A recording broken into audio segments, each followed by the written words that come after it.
I was going back through a bunch of other stuff this weekend, and I did not get a review sheet written for this exam. So I posted the information sheet regarding the exam to our Canvas page, but I wanted to remind you that there are a large number of already worked out examples for these three chapters here, chapters 8, 9, and 10 on our Canvas page. So I don't have a new set of problems. I do have problems for you to look at. I'm pulling the exam from the book. I'm not making these problems up out of my own. I promise you're going to see things similar to this. The amount of calculation work you have to do is clearly going to be smaller. If these are all written in Excel, I can't make you do Excel on the exam, but I can give you the results from Excel, say interpret these, or I can give you the raw calculations and say, there's a little bit of calculation you need to do here, please do it. If you've got questions, come bug me. Office hours tomorrow, Wednesday, Thursday, etc.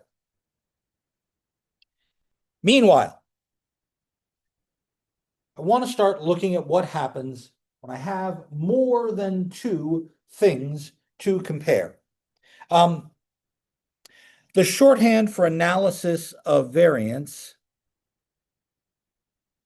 ANOVA, is how we compare more than two means simultaneously. Let's suppose I have four things, and I want to know if there's a difference between the averages based on these four things. For example, I'm looking at manufacturing defect. We have four different plants. They're all building the same kind of thing. And I want to know if it makes a difference which plant my stuff was made at as to how many defects I get per 1,000 units made. So I've got four locations. I'm going to have four averages.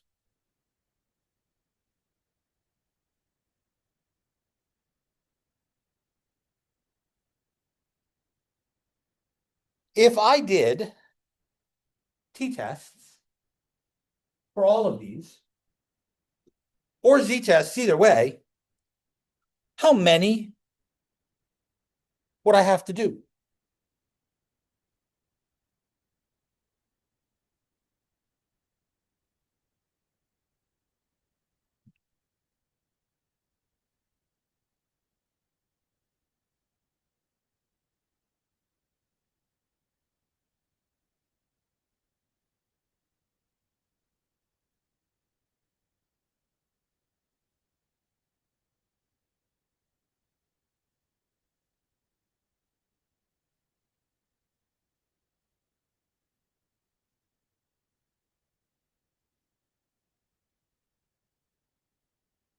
My Z and T tests only work two at a time.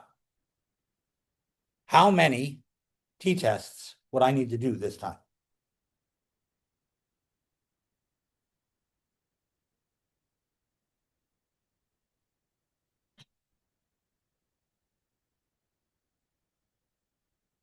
Have the first one with all of them. So that's 1 and 2, 1 and 3, 1 and 4. Yeah, the second one is already compared to the first one, so we just need to compare it to the third and fourth one. Okay, that's two more. The third one was already compared to the second and first one, so we just need to compare it to the fourth one. Exactly. So there are 6 different options here. Yes, there's a faster way to do that. I've got 4 items. I want any 2 of them, right? Do I care what order I get them in? Do I care if I get 1 and 2 or 2 and 1? Unordered choices without repetition. We had a formula for that. What did we call those things? Selecting 2 things out of 4, not allowed to repeat myself. Factorial was ordered, and it meant I had to order them all. I'm only picking 2 out of the 4, but it's related to factorials. It's back in that same chapter.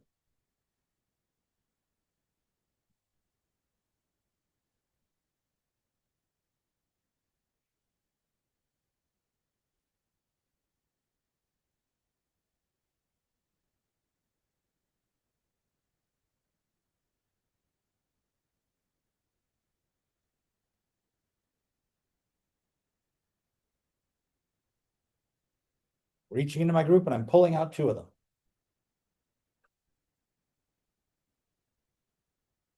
Don't put the back. I don't put them back.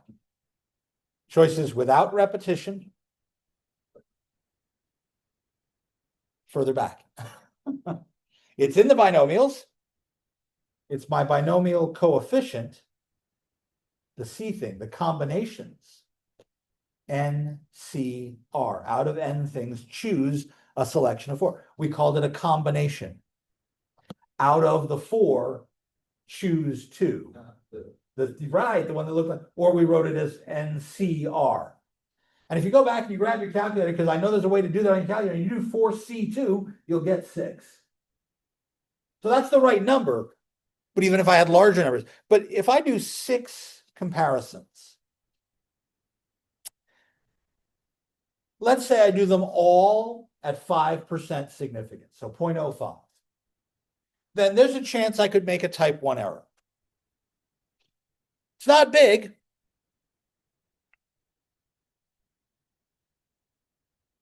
But the chance I can make no type 1 errors is going to take all of those chances of a type 1 error and multiply them together, right? So I could make a type 1 error on the first test and not any of the others, or 2 tests, or 1 and 4, or 1 and 2 and 3. I could make a type 1 error somewhere.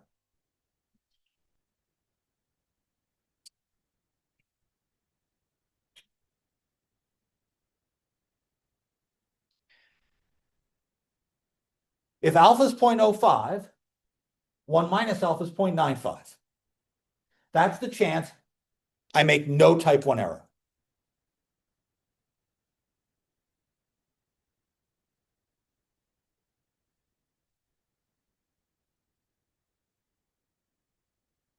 But that's on one test, right?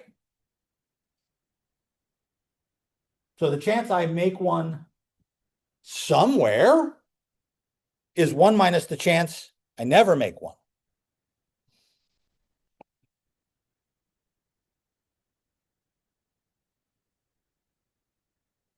Grab your calculators. What's that chance?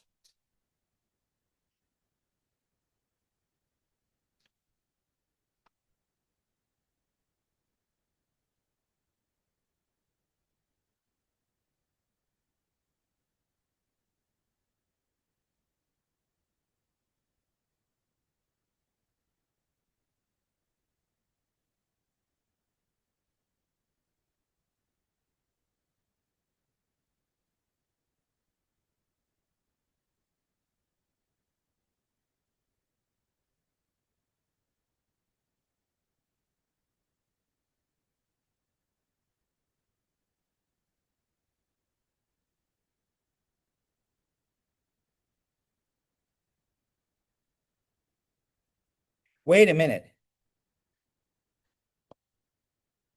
You're telling me there's only a 26% chance I get all the tests right?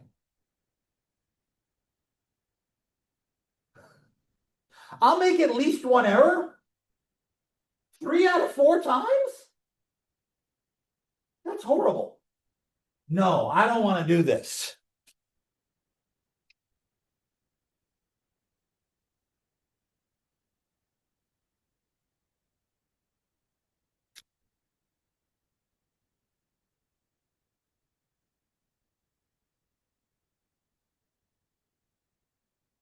So I would rather do 1 test rather than 6.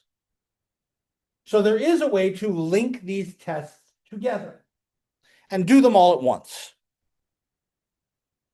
So I need to look at the variation. We were talking about manufacturing rates and defects per 1,000 units or whatever, manufacturing defects. And the only thing that's different is which manufacturing plant I'm using. So what I'm really trying to say is there variation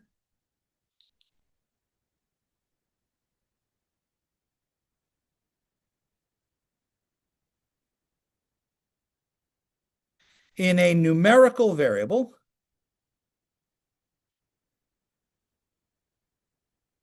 We're going to call that y, and it's our response variable,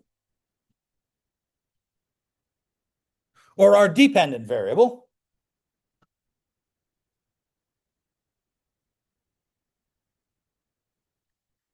Explained by some non-numerical, categorical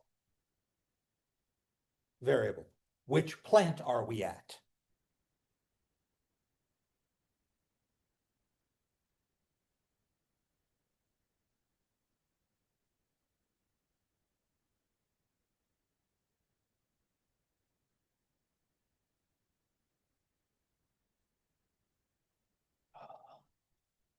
What are you doing?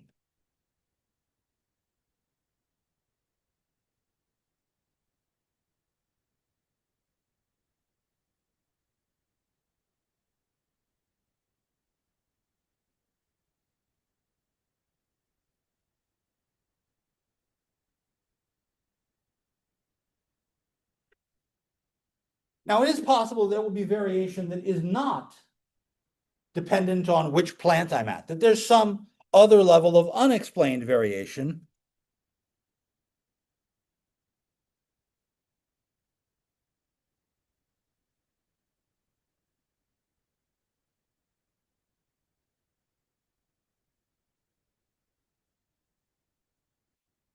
This would be a random error, like the fact that maybe one plant has a little bit higher or a little bit lower of an error rate than the other.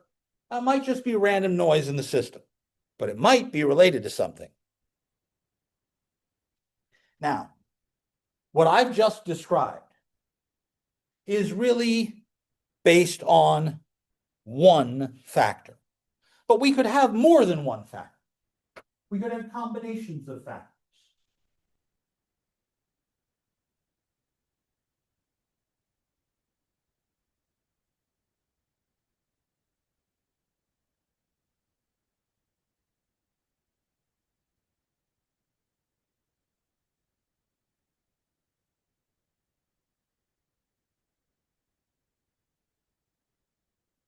Every time I add another factor, though, I make things harder to actually analyze. A combination of factors is called a treatment.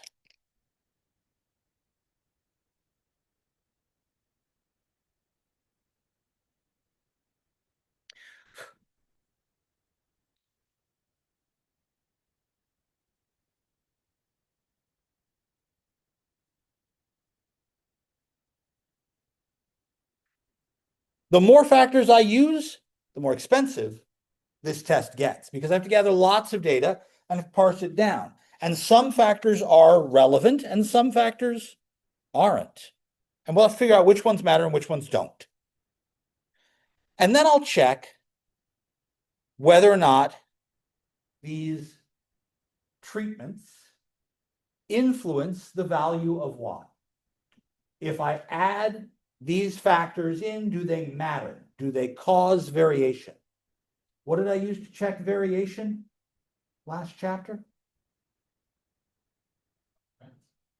Say again? Right. Variance, yes. How did I check variance?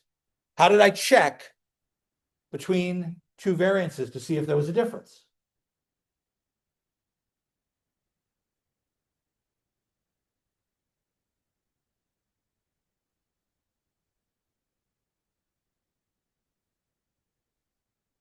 You're turning at least one of these homework problems in on Wednesday. We did it Friday. What test did we use on Friday? The F test. So I'm going to use an F test again. I'm going to let Excel or statistics programs of some type do all the heavy lifting here.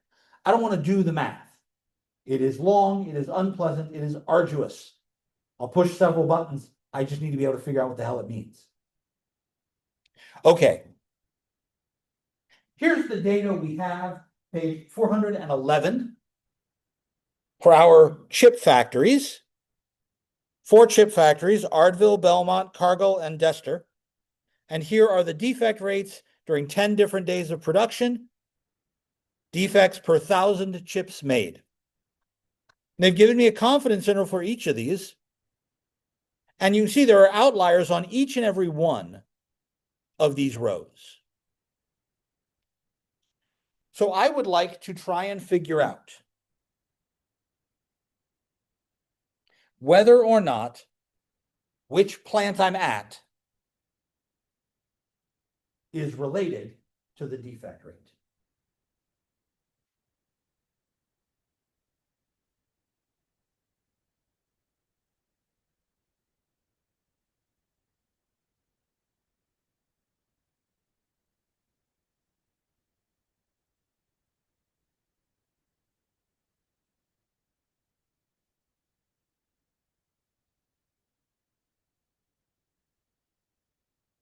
Again, I'm going to ask, can I figure out any sort of relationship here?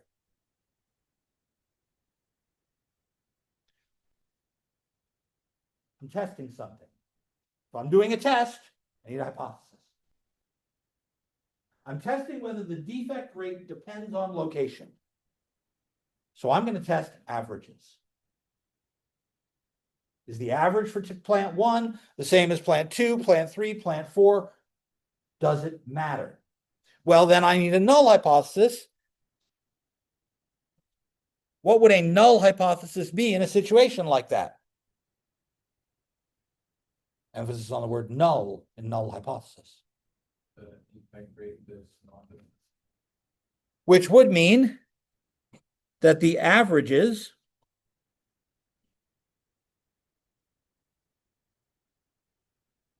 are the same across all 4 plants. It doesn't matter where you are, the average rate is really the same. The variation is just noise in the system. What's the alternate hypothesis?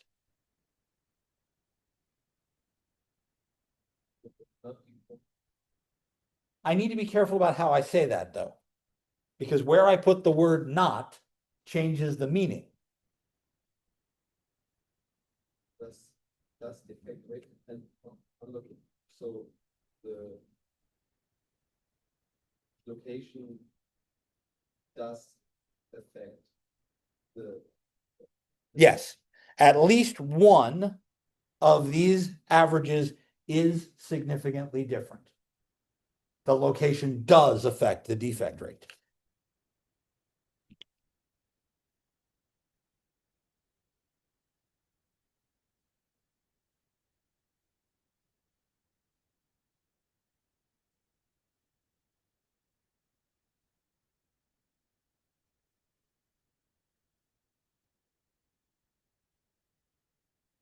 Now, the reason I'm harping on the way I write this sentence, Felix, is something specific to English, and it's stupid and it's annoying. If I say the means are not all the same, or I say the means are all not the same, that means something different, doesn't it? Not all the same means at least one of them is different. Not all not the same means they're all different from me. I don't know how many of them are going to be different from what, but at least one is different. All right. By the way, this is simply one factor. The only thing that changes from group 1 to 2 to 3 to 4 is where I am. I need to make some assumptions about the way I do these observations.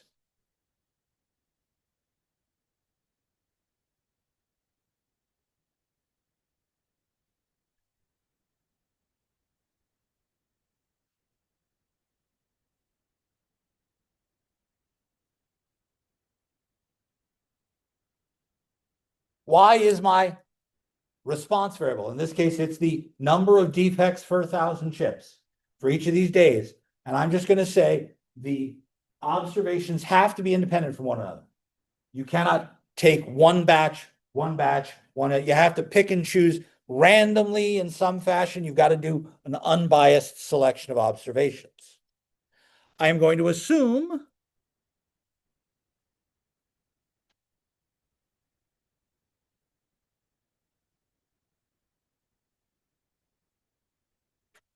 Then I have normal distribution. And I'm going to assume equal variances.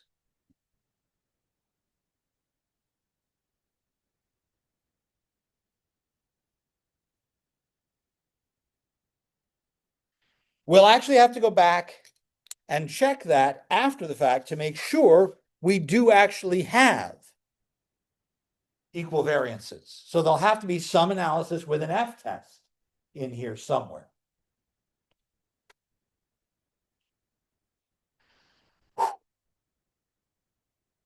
Now, in this case, I had 4 different locations. So I have location A, B, C, D. I could not have this sort of grouping and just assign people to groups randomly. If I do that, then I've got a randomized model. But the whole idea here is that I'm going to try and build some sort of equation that relates these things. And the idea is that I've got all of these different treatments. Remember our composition of factors, in this case, which plant I'm at. And I have all these observations. So I can think of something like this. Bunch of data. We'll do it in columns for the moment. Treatment 1, treatment 2, up to however many treatments I have. Each row is a count. There might or might not be the same number of observations in each group. The data I gave had 10 observations in each group. It was the same all across, but it doesn't have to be. There's an average for group 1, 2, all the way up to here. If I do it in rows, it works the same way. Just swap the columns. So now I think, hey, are these observations related or not? I really want to try and use a straight line.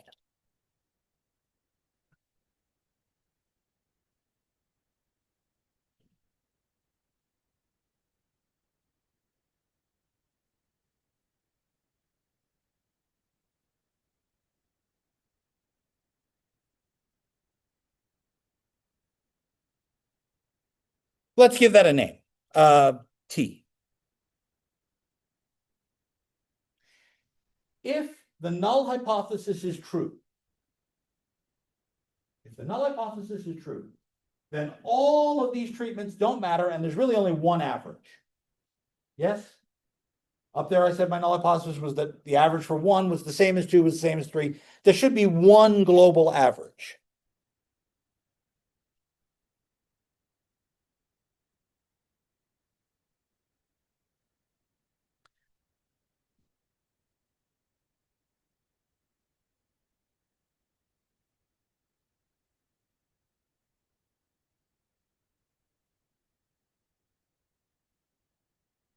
But if the null hypothesis is not true, then my treatment will cause some sort of effect. Which plant I'm at is going to matter. So what I would get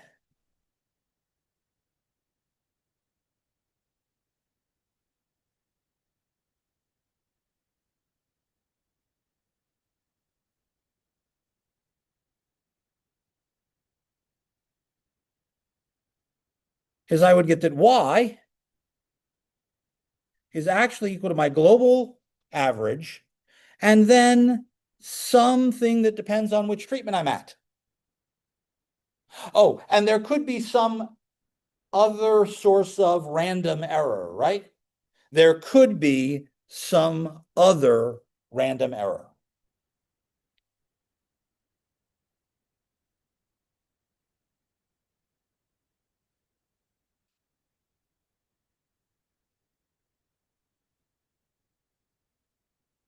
What I'm hoping is the value of all of these TJ things is ideally 0.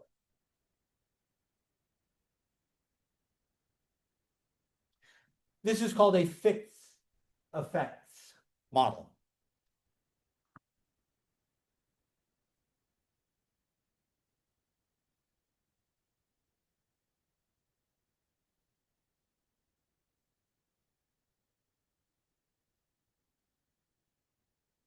And that means I could think of my null hypotheses that way.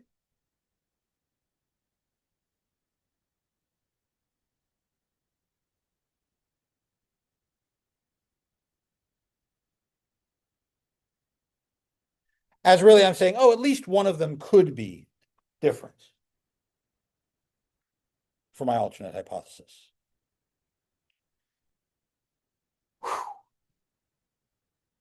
Okay. The calculation itself thinks about a straight line. We had all these different data points for each treatment, right?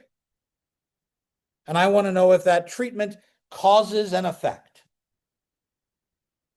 There is a giant amount of calculation done here. I'm not doing a damn bit of it. What we're really doing, though, is measuring variation. We did this a long time ago in chapter 3, where we talked about visual displays of data, right? We had a scatter plot. Anybody remember our scatter plots? And then we drew that sort of trend line thing in the middle of our scatter plot. And we used it to make predictions. But that trend line is not going through all of our dots. There's some variation in there. And my goal is to make those variations as small as possible, to adjust the line to see if I can make the variation small. So really, after I measure all of these possible variances, I'm going to look at the variance caused by Tj, and I'm going to look at the variance caused by epsilon. Got two different variation options here. And I'm going to take their ratio. Well, those are comparing variances, aren't they? That's going to give me an F score. And when I get that F score, I'll be able to use an F test to see, oh, how many degrees of freedom do I have? And how many options do I have for that S? And I'll be able to do the same test we did on Friday. Okay.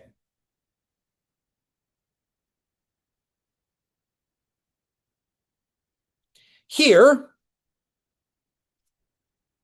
is the data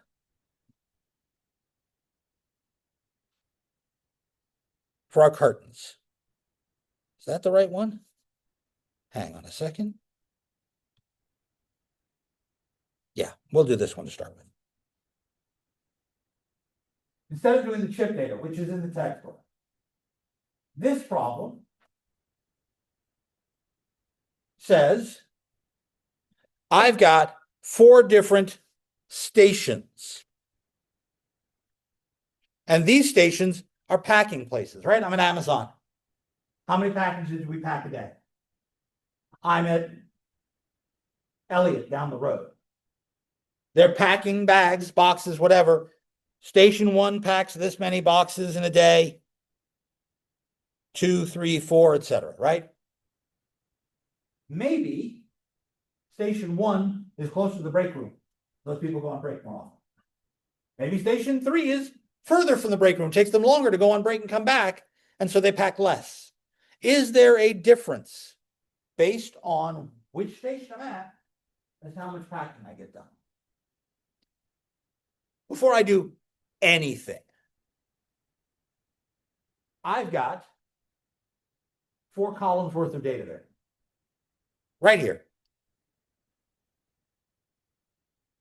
And I'm going to draw some charts. Just make a line graph from left to right. Boom.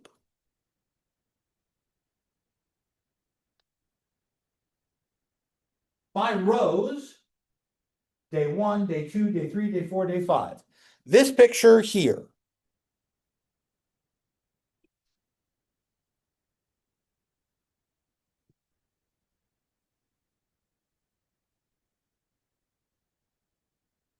Well, whatever happened on day 3, it sure affected Station 2 and station 4 the most. Over here, I took the lines away, and we can see there's a little dash in these here. This little dash actually represents the averages by station. I've added a row down at the bottom there to the data. It says group means. So that's all of station 1's average right here. And station 2's average. And station 3's average. Station 4's average. So, do you think there's a lot of discrepancy and variation here? If you can see stuff, oh, okay. Going back and forth like this, I'm not 100% sure I see a cause or effect or any sort of huge variation between groups. Do you over here or over there? Nothing leaps out at me, but how the hell am I supposed to know what I'm looking at? Is there a time pattern? If these were over days, I'd want to know, hey, absenteeism rates, is something interesting happening here? All right. Let me go back to the data itself. If I want to do this as an ANOVA, I'm going to go to data and I'm going to have the data analysis tab do this work for me. Data analysis. You get out of the way.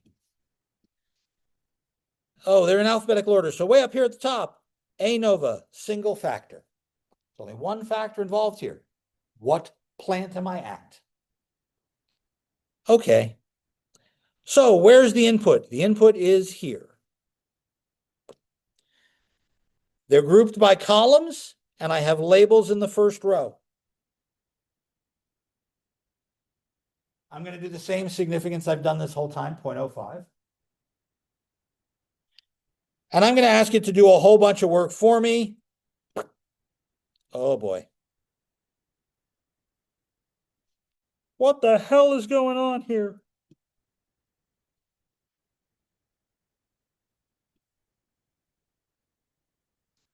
Okay.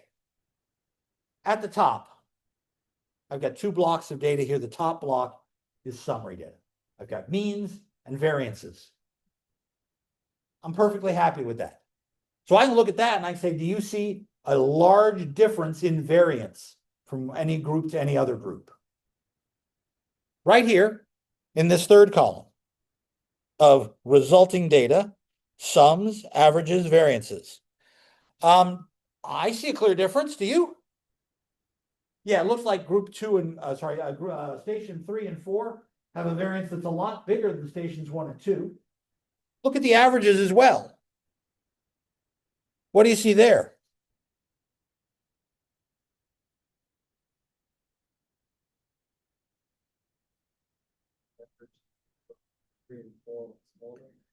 Then 1 and 2, right? So it looks like there is a difference in the average output based on my choices. Now, there are 4 groups here. So if I think about working between the groups, then I should have 3 degrees of freedom. And it says right here, between groups, DF equals 3. Marvelous, wonderful, perfect. There were 20 total pieces of information, right? 4 groups of 5. Take away 1 for each group. That gives me 16 degrees of freedom within. If I just put it all in one massive pile, since I've broken it out into groups, I take away 1 for each group. And it says right there, within groups, 16 degrees of freedom. So if I'm looking on my table, I'm going to look at, 3 and 16 for my numbers to look up for F-tests, but I'm not doing this stuff by hand. So now I take the error variation between the groups and the variation between the groups and within the groups. and I divide. It's done all this work for me. These SS's and MS's, those are the numbers it's doing. The thing I care about, the three numbers I care about for this problem are the last three numbers here.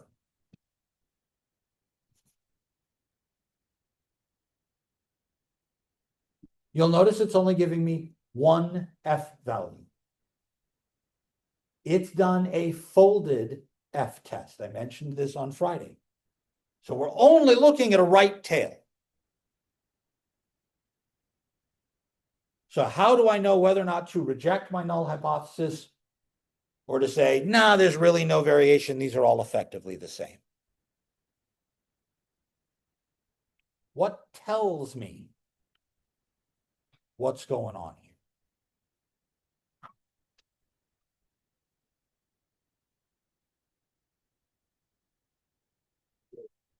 If we're looking at the right state test, the crystal value is 3, and then we go with the F calculated value is bigger than that. So you should reject. I'm back in my picture. If I'm bigger than my critical value, I'm in that little shaded area up there in the corner, and that means I should reject. So I see something labeled F crit, and it's 3.238. And I see something labeled F, doesn't get labeled F calc in this case, but it is an F calc. And it says 4.12. That's bigger, I reject. There's another way I could tell. What's the other way I could tell? P value 0.05, and this is smaller than that, so it's. I'm back in the same boat. If P is smaller than alpha, out we go. What does that mean about this situation? It means that there is a statistically significant difference in the average production at each station. The means are not the same. And as we said earlier, the means from station 3 and 4 are statistically significantly lower than the means from stations 1 and 2. So where we are matters.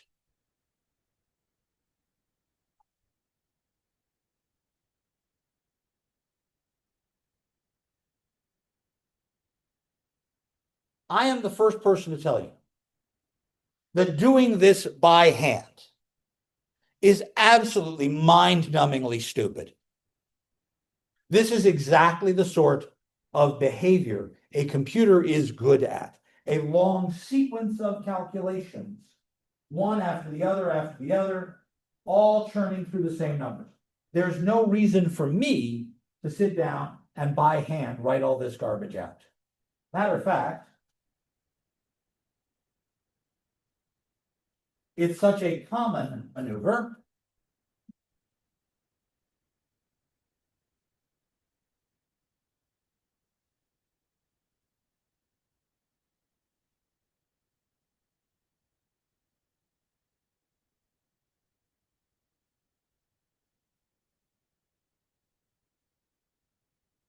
There's even an ANOVA here. I can run this same set of calculations.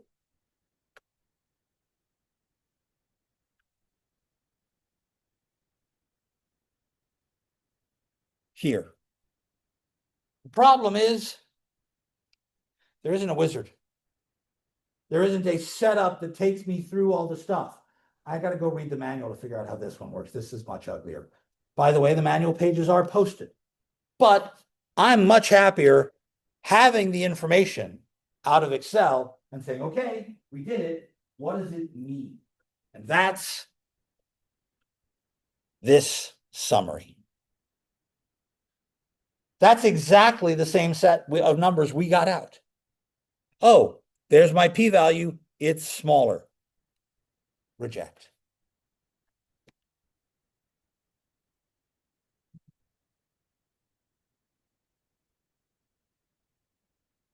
Questions?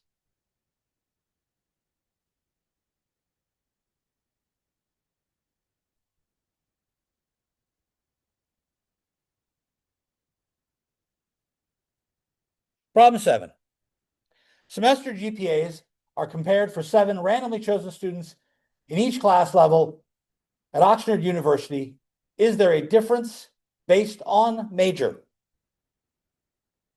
Are some majors easier than others?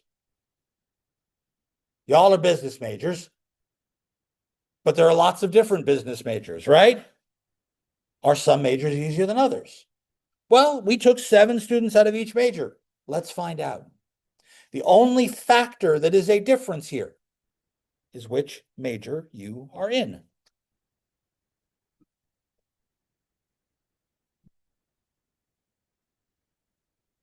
me get rid of this one.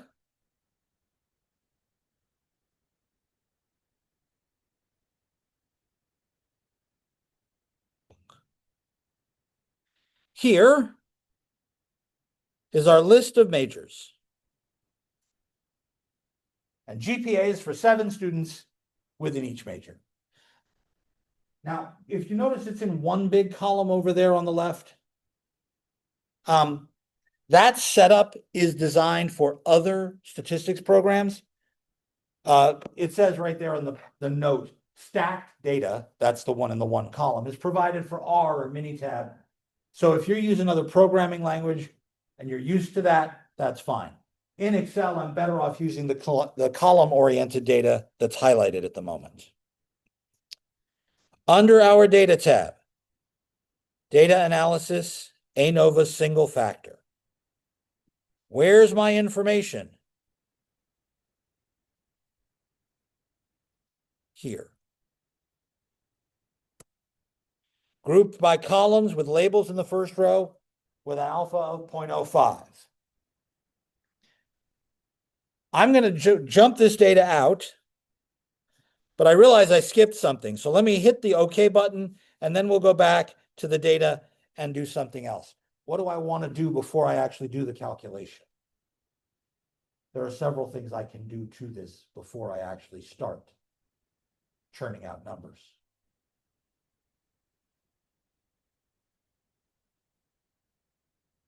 I want to know if there's a difference between majors, right? By average. I need a hypothesis. What's my null hypothesis?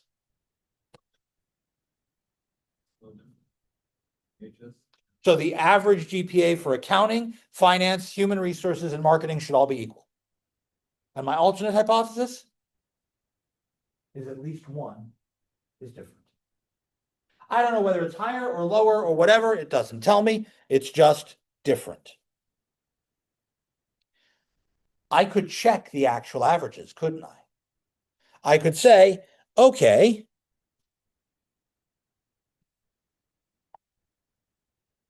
let's take the average in accounting. In this group of 7, the average for accounting is 2.83. The average for finance is 3.02. For HR, 3.24. For marketing, 3.37. Just out of this group of 7, what do you think? Just looking at that one row of data. The averages are really all the same? I don't think so. But I don't have a clear grasp on the spread, right? It may be that one of these accounting students just tanked a course and therefore his GPA or her GPA is pulling that grade average down. I don't know. How much variation is there within that group? Aha.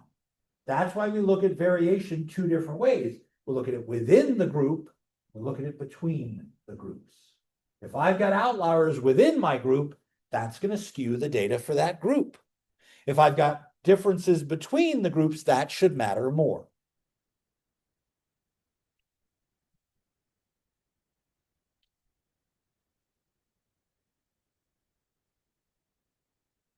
So there are the major averages we just pulled out right here.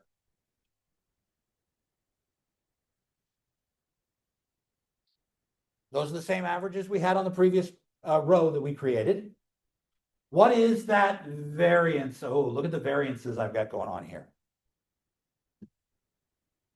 Yeah, the accounting students are all over the place, aren't they? The variance for accounting is much, much larger than the variance for any of the other three groups. Is there a significant, statistically significant difference between the averages? It's now a yes or no question. Do I keep or reject my null hypothesis? Just based on the average. No. Now I'm going to go to my other data. Because Because they're not critical value, because